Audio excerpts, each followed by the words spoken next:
বটটাকে আমি আগেই সিদ্ধ করে নিছি লবণ দিয়ে, তারপরে হলুদ, মরিচ, সব ধরনের মশলা, গরম মশলা, তারপরে tomato sauce, soya sauce, oyster sauce, তারপরে আপনার এই আর কি এই আরও মানে যাবতীয় যা মশলা লাগে সব মশলা দিয়ে ম্যারিনেট করে ধুয়ে দিছি 2 ঘন্টার মতো। এখন এটাকে আমি এইভাবে ভাজা নিতেছি, এইভাবে কালসা করে একটু ভেজে নিব।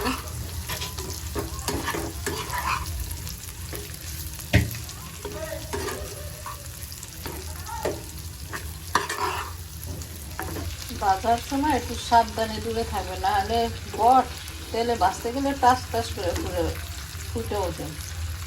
এর আগের তাওয়াটা ভাজছি তখন এরকম ছিটে উঠছে, এই জন্য কমায় নিয়েছি, ভয় লাগে এই বট ভাজতে আসলে।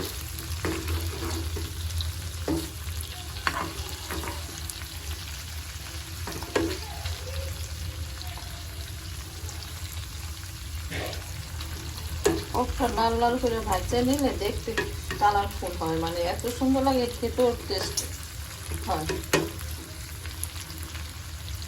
কিন্তু পরিশ্রম, অনেক পরিশ্রম। বট যখন আনা হয় তখন এটাকে গরম পানি দিয়ে সিদ্ধ করে বাসো, আবার এটার ময়লা টাইনা টাইনা ফালাও, তারপরে খাই।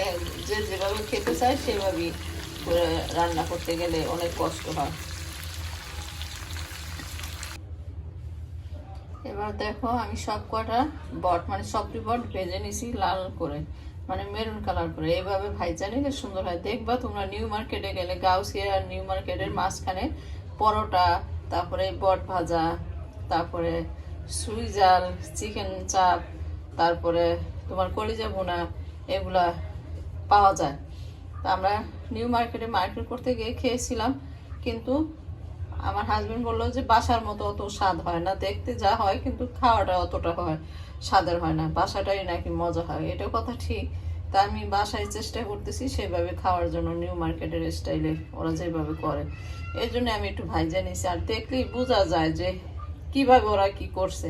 এটা তুমি আইডিয়া করে নি বাসায় তৈরি করতে পারবে। আর এই যে বটগুলা ভাজার জন্য আমার চুলার কি অবস্থা হয়েছে, বলছিলাম যে বট ভাজতে গেলে 4-5 নষ্ট হয়ে যায়, সিটটা করে। ওই যে দেখো সিটে সিটে পড়ছে। অনেক সাবধানে ভাজতে হয় বট, নাহলে চোখে মুখে লাগতে পারে, বিপদ ঘটতে পারে। তাই তোমরা যারাই এই বট ভাজতে যাবা সাবধানে। তো এবার ভাজাটা দেখালাম, এবার কিভাবে ভুনা করব সেটাই তোমাদেরকে দেখাবো, চলো। আমি এখানে ঘি এবং সাদা তেল দুইটা মিক্স করে নিছি যাতে স্মেলটা একটু সুন্দর আসে। তোমরা ইচ্ছা করলে শুধু সাদা তেল দিয়েও রান্না করতে পারো, আমি দুইটাই দিলাম, যেহেতু আমার কাছে ঘি আছে হাতের কাছে তাই দিলাম। আর এই ঘিটা আমার কাছে খুব ভালো লাগে ঘ্রাণ, এবং বেস্ট। মানে আমার ছোট ভাই মিরপুর থাকে, ওর নিজস্ব একটা ব্যবসা আছে, সেখানে মানে বিভিন্ন রকমের আইটেমের জিনিস বিক্রি করে, বেকারি বা মানে কিভাবে বলবো, সর্ষের তেল, মানে ওর দোকানটার নামই হচ্ছে সর্ষে দানা। তো সেই দোকান থেকে এই ঘিটা আনা হয়েছে। ঘিটা এত ভালো, আমি এই ঘিটা কোনো কিছু রান্না করলে স্মেলের জন্য আমি আবার এই ঘিটা ব্যবহার করি। তো সর্ষে দানা আমার ভাইয়ের দোকানের নাম।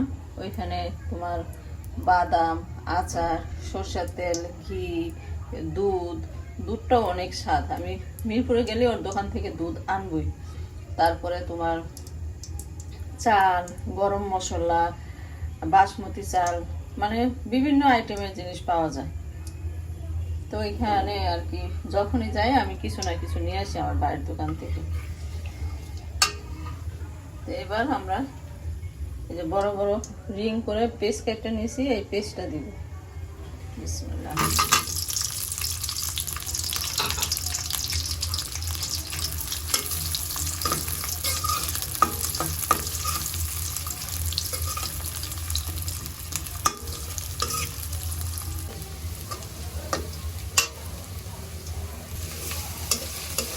পেস্টটা বেশি হবে না, কারণ যাতে মুখে একটু চাবান লাগে, মানে কসকস করে, সেভাবে আর কি পেস্টটা একটু হালকা বাজা দিয়ে রাখলাম।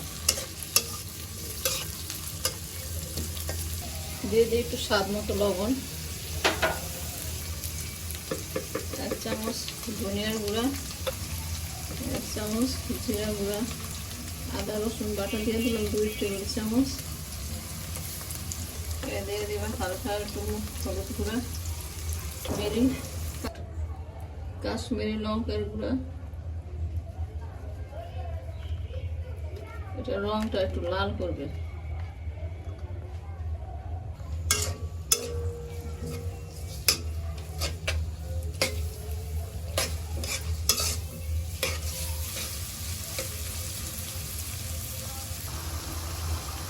দিয়ে দিব একটু টেস্টিং সল্ট,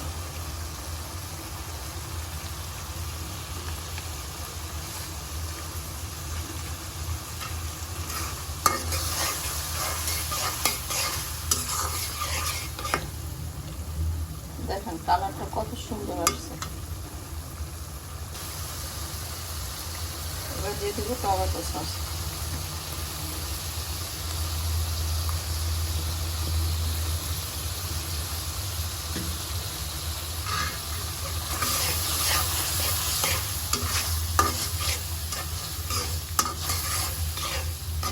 এক হাতে ভিডিও করা আর রান্না করা অনেক কষ্ট। মোবাইলে এক সময় হাতে নাড়া লাগে, দেখা যায় কাট করবে।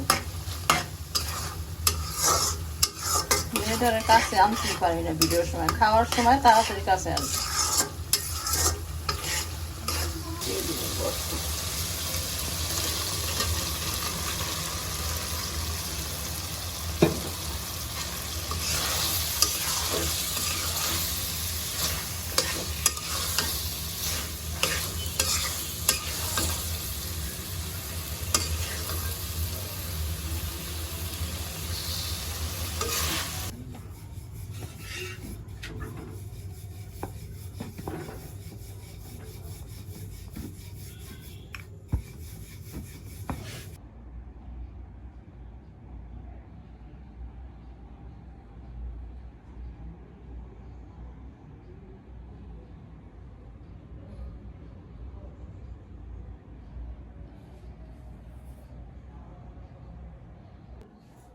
সো হাই হ্যালো আপু অ্যান্ড ভাইয়ারা, আঙ্কেল আন্টিরা, কেমন আছেন আপনারা সবাই? আশা করি আপনারা সবাই ভালো আছেন।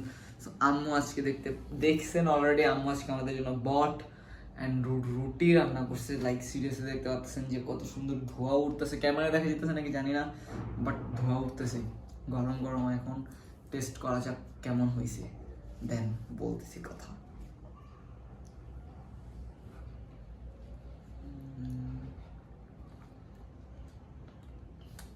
আর কিছু খাই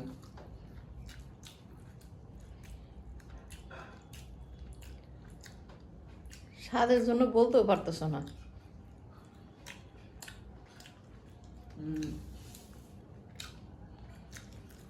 আমি কথা বলতে ইচ্ছা করতেছে না গাইস, যাক তাও একটু বলে ধৈর্য ধরে। এমন বল আমি আমার লাইফে খাইনি, কথা সেটা মানে সবজি মানে কি বলে ক্যাপসিকাম পেঁয়াজ এগুলো মিশ্রণ করে এমন একটা মজার খাবার বানাচ্ছে, মানে এটা বট কম মজার খাবার বেশি, এত মজা হয়েছে। মানে এমন বট লাইক সিরিয়াসলি আপনারা যদি রান্না করেন মনে হয় না এর আগে এমন খাইছেন। সো খাইতেও পারেন, ট্রাই করে দেখবেন আমার এই রেসিপিটা, অ্যান্ড আমাদের জন্য অ্যান্ড আপনাদের দেখানোর জন্য অনেকের কাজে আসে এই ভিডিওগুলো। সো ভিডিওগুলো এমন আরও অনেক আসবে, ডেইলি সপ্তাহে 2-3টা কিন্তু ভিডিও আসে নতুন নতুন রেসিপির। তো আপনারা যদি সাবস্ক্রাইব করে দেন তাহলে কিন্তু আপনারাও দেখতে পারেন, আমার মাও একটু ইমপ্রেস হবে, আমরা সবাই খুশি হবো, কজ আমরা খাইতে পারবো এমন মজা মজার খাবার। সো লাইক সাবস্ক্রাইব অবশ্যই করবেন, আমি খাওয়া একটু ব্যস্ত হই।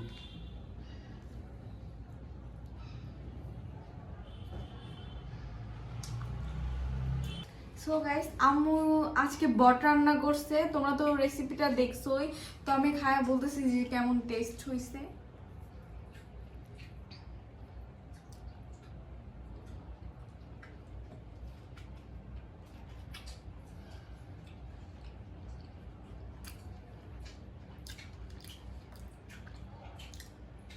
প্রত্যেক সময়ের মতোই জোস হয়েছে, অনেক স্পাইসিনেসটা আছে, সব কিছুই আছে। সো তোমরা যারা দেখতেছো আর আম্মু রেসিপিটা দেখলা, আম্মু অনেক কষ্ট করে, কমেন্ট করবা, লাইক করবা, সাবস্ক্রাইব করে দিবা যাতে তোমরা আরো ভালো রেসিপি পাইতে পারো। তো তো আমার আম্মু অনেক কষ্ট করে, এর জন্য একটা লাইক তো দেওয়া হয়ে যায়। হোক এত তেল তো খাওয়া ভালো না। বট একটু তেলই থাকে।